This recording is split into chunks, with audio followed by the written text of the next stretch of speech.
ես չեմ տեսնում։ Ուրեմն ինչ է սրանց խոսքը։ Դրսից Եվրոպայից բերել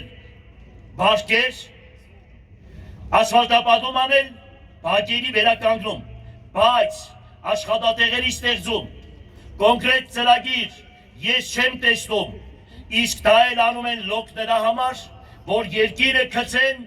Եվրոպայի ուրեմն կախյալ վիճակի մեջ պահեն,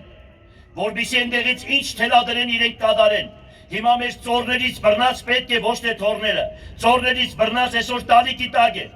12 միլիարդ դոլար եք վերցրել, 12 աշխատատեղ չեք ստեղծել, 12 աշխատատեղ 1915 թվականին, երբ որ 1,5 միլիոն հայերի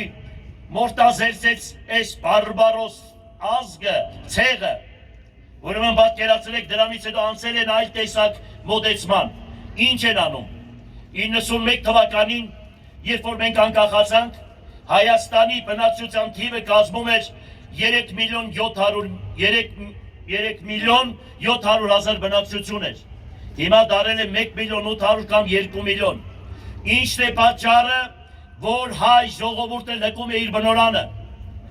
միակ պատճառը նա է, որ չունեն աշխատատեղ, չեն կարող պահել իրենց ընտանիքները և դրա համար գնում են ուրեմն արտագնա աշխատանքի։ Հիմա էլ նոր որոշում են կայացրել, որ այդ գումարներից չգիտեմ քանի տոկոսը պետք է մուծեն հանրապետության բյուջե։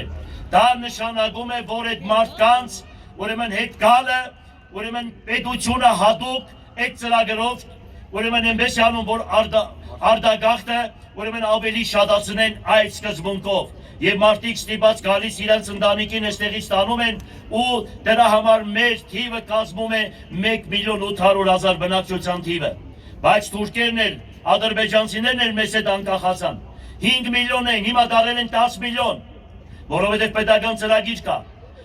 Այսօրվա այս Ալիևի հայրը ասում էր, թե մենք սխալվեցինք, որ հայերին պատերազմ հայտարարեցինք։ Երկրի 30% ադրբեջանցիներով են լցված։ 10 տարի համբերենք, մենք 10-15 հատ երեխա ենք ունենում, իրանք 2 հատ։ Ամենահայրենասերը 3-ից 4 հատ ամենահայրենասերը մեր միջի։ 10 տարի հետո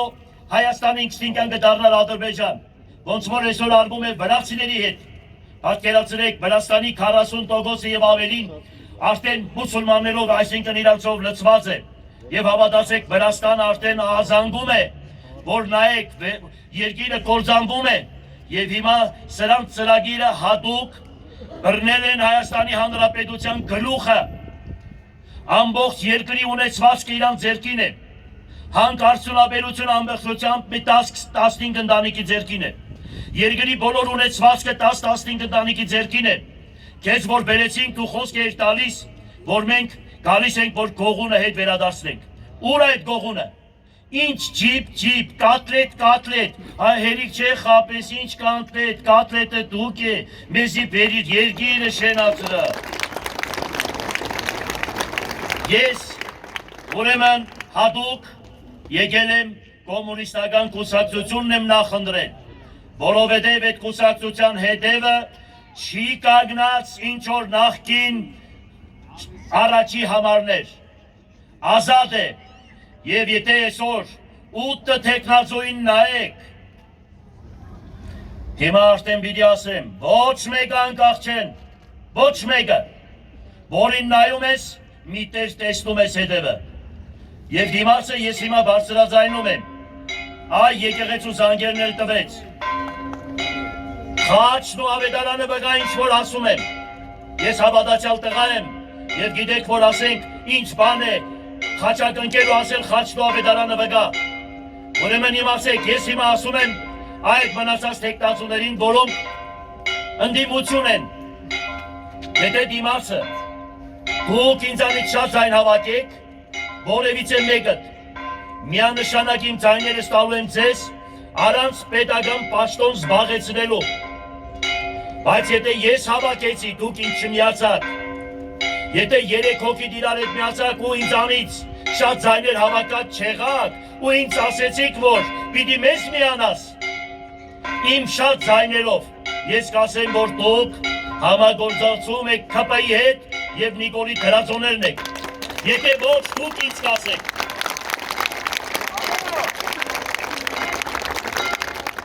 Եվ հիմա այս թեմականացումը ինչ որ արվում է, բռնում են, առավոտ բաց են թողնում, զարմանում եմ, թե ինչն է պատճառը։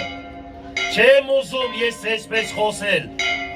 ես այսպես չեմ ուզում խոսել, բայց ձեր դատավորը մեղքս տալիս է Աստված է։ Այս րոպեին, եթե պաշտոնի համար,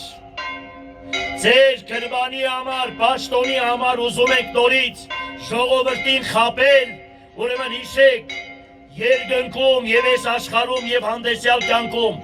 Աստծո ահեղ դատաստանը ձեր վրա է թափվելու եւ Սողոմոն թելլերյանները ձեզ պատժելու են։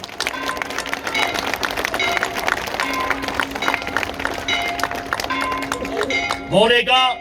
ավելացնելու եմ սպորտի, մշակույթի, կրթության, կոմունալի բաժնի աշխատողների աշխատավարձը։